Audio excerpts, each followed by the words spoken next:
Starý rok je za nami a ja vás srdečne vítam pri sledovaní prvého novoročného vydania našich správ na Záhorí. Sieť najväčších internetových obchodov Amazon.com možno zamestná na Záhorí až 2000 ľudí. Amazon pri expanzii uvažuje o okolí Bratislavy, pretože chce z nového distribučného centra obsluhovať hlavne Rakúsko, Maďarsko či Moravu. Do úvahy na stavbu u nás tak pripadajú lokality pri Senci a Euroveli Park v Malackách. Organizátori Cibula Festu pripravili na predvianočné dni pre všetkých skvelý darček v podobe akcie Právo na šťastie a neb to bude iné kafe. Piatok 13. ožil kultúrny dom v Radošovciach koncertom populárnej slovenskej skupiny Iné kafe.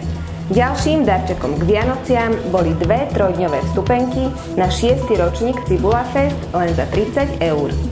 Tak v Radošovciach sme hrali prvýkrát v živote a na Záhorí sme hrali hádam niekde možno 10 rokov dozadu sme hrali v Malackách, čo je trochu ďalej, ale predsa Záhorie, tak sme hrali podlej dobe a dobre, závoráci, vyšomáci, domáci, všetko bolo dneska perfektné, dobre.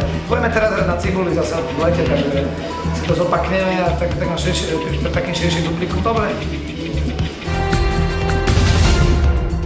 Občianske združenie 90871 pripravilo vďaka nadácii Orange pre obyvateľov domova doktora Daloša v Moravskom Svetom Jáne vianočný darček. Obyvatelia domova dostali pod stromček nový televízor, na ktorý okrem nadácie Orange prispela aj pani Zuzana Lečková. Predvianočné sobotné popoludnie im pri odovzdávaní daru spríjemnilo svojim kultúrnym programom folklórne združenie Fiertušek. Mladá, talentovaná spisovateľka a moderátorka správ na Záhorí TV, Kristína Mišovičová, pokrstila svoj nový román Čakanka. 5. román pokrstila koncom novembra v priestoroch Bowling Café v Malackách.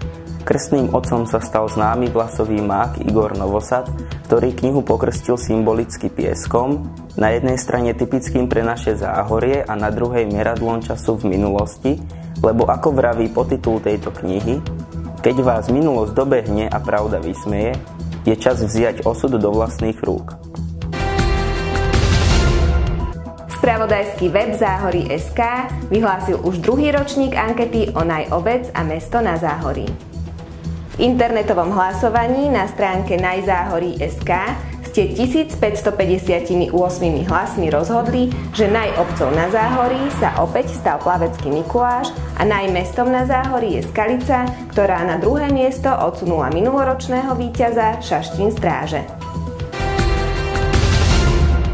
Na záver mi dovolte, aby som vám v mene celej našej redakcie zaželala do nového roku všetko najlepšie a verím, že nám zostanete verní aj naďalej. Ja sa na vás teším opäť na budúce.